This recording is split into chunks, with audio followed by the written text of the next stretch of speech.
Welcome to Thriving Tribesmen. My name is Kuri, your host, and I'm excited to be making this episode.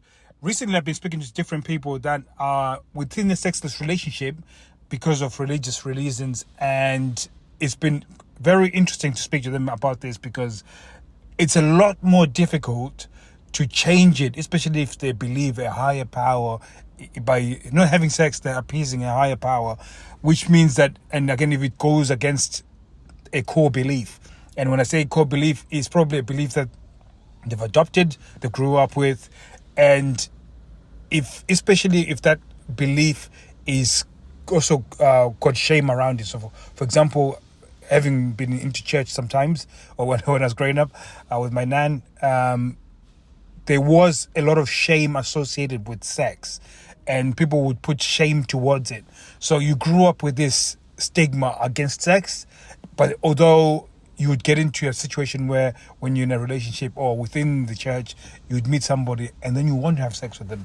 So your instincts would take over.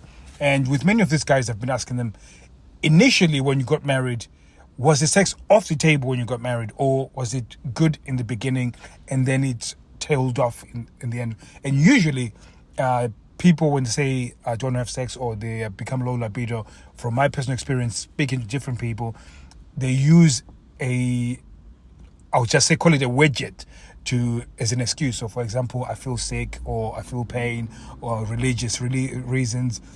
They'll use something that you can't argue with, and it seems like you've got no opportunity to win or change it over. So in a religious sort of family, or at least a religious relationship, it becomes very difficult. It's almost an untenable situation, which is, to a certain extent, mostly untenable. Because I remember speaking to another lady whose husband and now initially was sort of going to church just as a normal person, and then he started really taking it serious, and the more he took it serious, the more the sex tanked. And again, it's all of this sort of transference between the people that are church leaders. If they have a negative mindset towards sex, they will transmit that onto the congregation, and therefore you have I've been to some churches where the elder or whoever who's preaching, they are talking about sex as though it's only for making babies, So if it's only for making babies, that means that once you've had enough babies, it's almost non-existent. It's not non-existent anymore within a relationship, which makes it a very difficult situation if you want to have regular sex within your relationship. So I've just said all of that so you can actually get an idea of where I think and what I think about this. And in terms of changing it, it always comes back down to the stimulus that you're putting within the relationship. Generally, I can explain it much better, is that when people get into a place where it's a sexless relationship, the first thing that they want to do is to try and have more sex. And when they get rejected, they put significance on everything that they're trying to in order to get sex. So they'll start making date nights and start doing a lot more around their house. And there's so much significance. There's almost this sort of trade that you're trying to make, that I'm going to do this series of acts, and then hopefully you look at me favorably, and therefore hopefully we have sex. And there's this sort of transactional side of it, which makes the passion even go away. So if they are using religious reasons to have sex, they'll even make it more like, because again, especially when it's transactional, if they've got shame associated towards sex, they will definitely not be wanting to have sex, because it will be tapping into that shame side of things. So in order to change it, is again similar to what I would say to a non-Christian, is that you back off. So you don't put any significance towards any touch, any kiss, any hug. You have non-sexual hugs. You have non-sexual playtimes. So you're joking around. You going out on walks and doing things that are really not geared towards you having sex.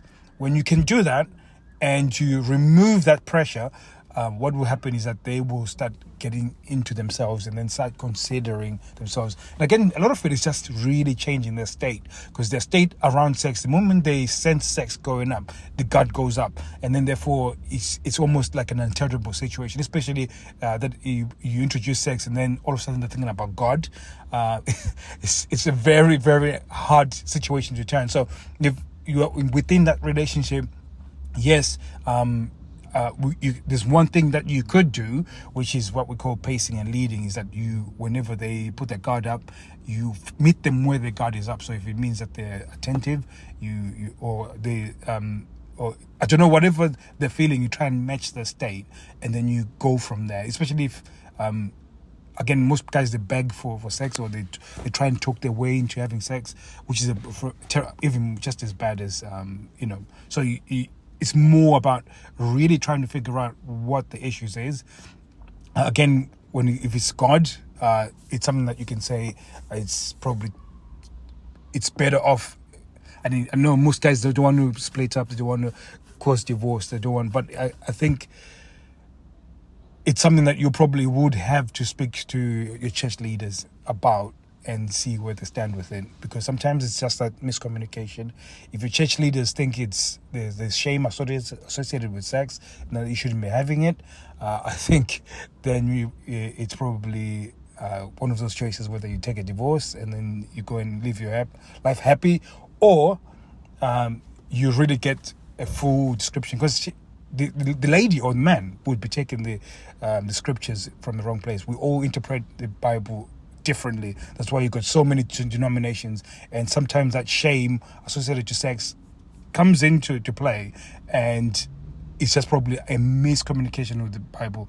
Again, like, I don't really know all your situations, guys, but if you want to turn that situation, it's always going to come down to the stimulus that you put, and usually that stimulus could be you actually backing off. That's the first one. And then if you are trying to do something in order to make things happen, you have to be happy about, in fact, you have to be prepared to be happy not to have sex for the rest of your life, but be happy to be in that relationship. And generally that takes pressure off and then makes that person desire you more.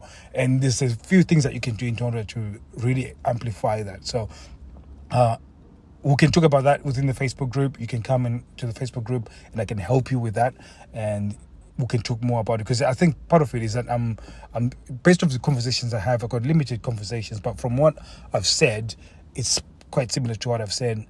In terms of your actual thing, I can then give you other strategies in order to speak specifically to your partners. Like, I would have to figure out what are emotional triggers, so we can adjust your behavior so you can work towards her emotional triggers, so we can get to that point of seduction.